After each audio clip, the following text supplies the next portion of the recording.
Testing. That's too close. All right, here. Testing. Okay, that sounds good.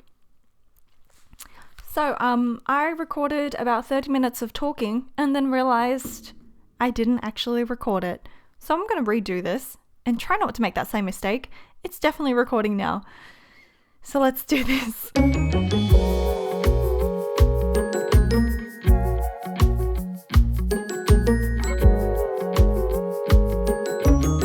I never know how to start this. Hey guys, welcome back to another episode of Unplanned Podcast. Today I'm going to be answering one of your questions. So today's question comes from Bambi from Dear Bambino, and she asks, Hey Jess, my question for you is, as somebody who used to struggle turning down creative opportunities, do you have a checklist that helps select the projects or commissions that you now undertake? I think you would provide a very valuable insight into this reflection that goes into that decision. Thank you, Bambi, for such a good question. A tough question too, and it does bring back a lot of memories because I don't do client work anymore. I used to a lot when I was a photographer. I did a few art client commissions, but found that I didn't really enjoy it at all. So I feel very fortunate that I don't have to do any client work anymore, but I can share some of my learnings from when I did a lot of photography projects and client work. I just want to clarify, yes, I used to find it really hard to turn down projects because I found it really hard to say no to people. And a lot of the time the clients were friends of friends or just friends in general. So I found it really hard to say no to them because I didn't want to let them down. But the second part of this is that I totally acknowledge that it is a privilege to be able to turn down a job, because I do remember the time when I had to take on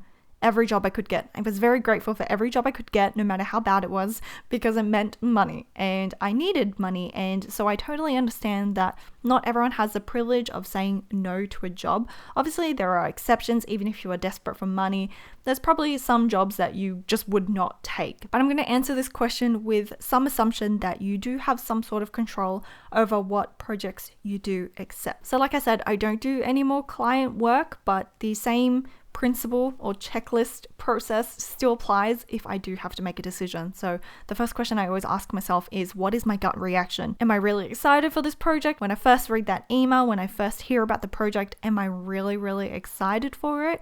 Or is there some part of me that's just inwardly kind of recoiling or contracting because I don't have a good feeling about it? And it might not just be the project itself, but it could be something about the client that makes you not so excited. So I think it's good to pay attention to your initial gut reaction. Also ask yourself if you would still feel the same way if you weren't getting paid for this project. So obviously, money is really important and money pays the bills and we all need money. But if we take money out of the equation, just hypothetically, would you still feel excited for this project? Is it something that you still would really, really want to do? And by taking money out of the equation, it helps you think about the project and think about how you feel about it without the promise of the money. That might not be relevant for you. But for me, money was a really big influence, and in a lot of situations, it did blind me to a lot of red flags, whether it was the project or the client. Another really obvious question to ask yourself is, have I had bad experiences with this client before? And it sounds really obvious, but I've made this mistake so many times. I've had a really bad experience with a client and I think, no, it'll be different next time, or I get blindsided by the money and I agree to do the project again without really changing anything. And so I keep making the same mistakes again. So if you've had a bad experience with a client before, unless you're going to change something significantly to make sure the same mistakes don't happen again, and it doesn't even have to be the same client, it could be a very similar client that you recognize some patterns, some similarities, and you know it didn't go well last time, don't make the same mistakes again. But to also go a little bit further into that, what has gone wrong in previous jobs for you and how have you addressed that? Are you addressing that? Because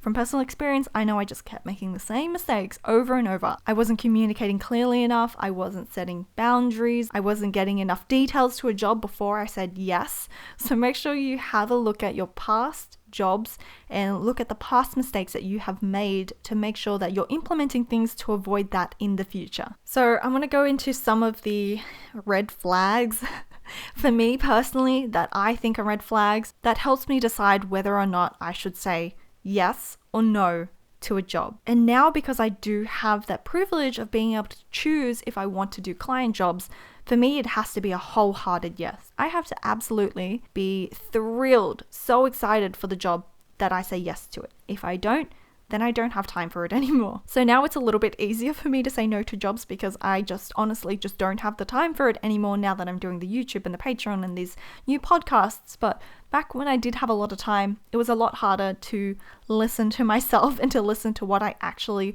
wanted. And I know some of you might be in that same position, but here are some of my red flags. So the first really big red flag for me is that the client wants to call me all the time.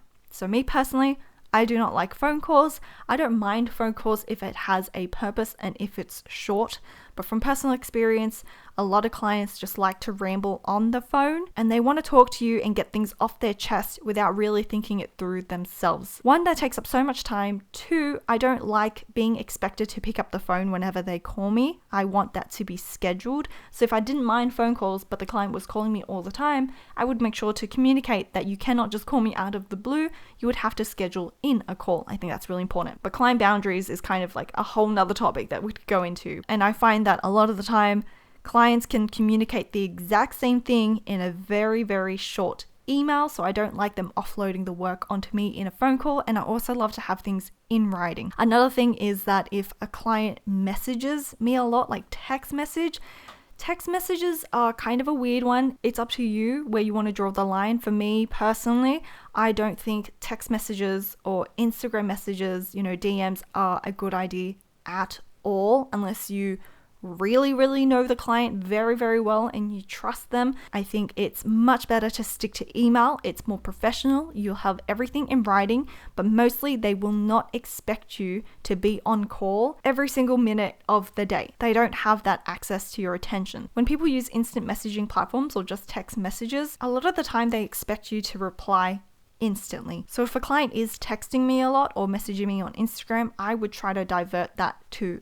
email and keeping the communication formal. It's a lot harder to be formal on Instagram messages or text messages. In addition to that, because of the nature of text messages and Instagram messages and Facebook messages and things like that, there's not really an etiquette yet, not in the same way that there is with emails. People understand that people don't really check their emails at night and no one expects someone to respond to an email at night. If they do, big red flag. But if a client is messaging me at odd times of the day, at night, really early morning, and expects a response, that is a huge red flag because they are expecting full access to my time and not respecting that they are not the only project that I have on hand. Obviously, there are exceptions. It could be a really, really big project that does need all your time. But most of the time, I'm assuming that's not the case and the client doesn't need to be messaging you at 10 p.m. with a request or to get your thoughts on something. Keep it to email. That's a big red flag for me if I can't get the client to respect my office hours and also how I prefer to be communicated with. So another red flag for me is if the client keeps adding to the scope. So this one is kind of at the beginning of the project, but maybe more closer to the middle as well. So in a lot of cases, you've agreed to do a project. The client has pitched something to you. It sounds good. You agree to do it. And then over time, they keep adding little things or changing little requests. And of course, projects change, briefs change, and that's natural. You're supposed to make some room for that and charge the client for that if there are any significant changes. But red flags for me, and this happens a lot with friends, I've realized, is where the clients think they can just keep adding on things for you to do without being charged extra. They phrase it in a way that's super casual and it's just a little extra favor. Could you also do this? Or do you think you could give me maybe like one more? So I would say be careful of those. If you can manage those clients, if you have systems in place to deal with those requests, absolutely go for it. At this stage of my career, I have very limited mental energy and emotional energy. And if a client is scope creeping like that, I just don't have the energy to deal with it. And obviously it depends on the client, but for me it is a red flag. A lot of little changes and requests and scope creeping like that, it might seem like a minor thing, or the client might want you to seem like it's a minor thing, and 1 or 2 changes is totally normal and that's to be expected. But when it's a lot of little changes that you don't think are anything significant, but when you take a step back and look at all the things that they've asked you to do, and it's so much more than you agreed to do, that's scope creep. And they're maybe not intentionally trying to get you to do more than you agreed to so they don't have to pay you. So the easy solution to this is to charge them for it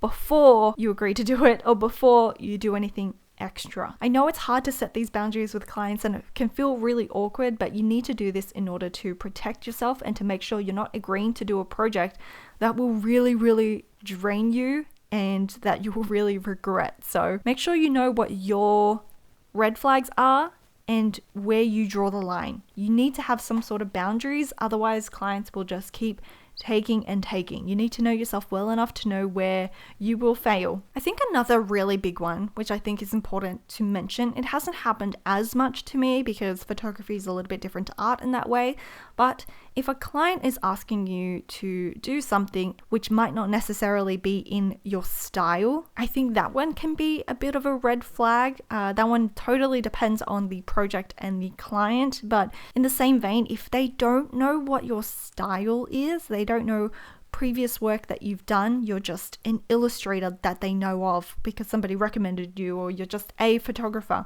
It's always exciting to get a new job and something challenging, but you also want to make sure that you are the right person for the job. Are you really excited to do this, and do you believe that you can do a good job? There's nothing wrong with admitting to the client that you're not the best person for this. You might realize that it's beyond your skill set, or it's just something that doesn't really excite you because you're just not the best person to ask for it. So the checklist doesn't have to be a negative thing. It doesn't have to be that the client is a bad person and you don't agree with their morals and the project is really boring. It could just be a simple mismatch of interests. Your interests just might not align and you might feel like you're not the best person for this job and they're not the best company for you to work with. There doesn't have to be any bad feelings about that, and I think it's really important to communicate that in the beginning. And I know it's hard to turn down jobs for that reason as well, to admit that you're not the best person for it, but I think it's great to know other people in your industry that do similar things to you but have somewhat different styles, and you can each share jobs. And on a related note, if you have a problem saying no to projects, I mean, that's a whole topic in itself, but one way to say no in a really nice and polite way is to recommend someone else for the job, especially if you think you don't have the skills for the job or you just don't have the time, the workload to do the job. And it's a great way to network with other people and to have connections with other people in your industry, because you could share jobs in that way as well. But also remember that saying no to a job is not closing that door, it's an opportunity for another door to open. If you took on that job that you didn't feel that excited about, you could be saying no to a job that would be absolutely perfect for you. Again, under the assumption that you can choose what jobs you want to do. But I think the main question to ask yourself when you get a client job is, am I wholeheartedly saying yes to this job? Am I very excited for this job? Do I feel like I can do this job really well? And I believe that I'm the best person for this job. So I hope that answers your question, Bambi, and I hope that helps anyone else. There's so much more that I could say about clients, but just in summary, when it comes to selecting projects or commissions to take on, 1, do I feel good about this project? 2, am I being respected by the client in this project? And 3, would I still love to do this project even if I wasn't getting paid? So I guess putting yourself first is the main thing here when you're taking on client projects, because there is a mental, emotional, and sometimes physical cost to taking on a project. And it's up to you to decide whether that client or that project is worth it for you. Make sure you have clear boundaries and you're not disrespecting yourself. So thank you so much for listening to this episode. I would love to hear your thoughts. I would love to hear your client experiences. I feel like there's a lot we can share and learn from each other. But thank you so much for listening, and I will see you next week.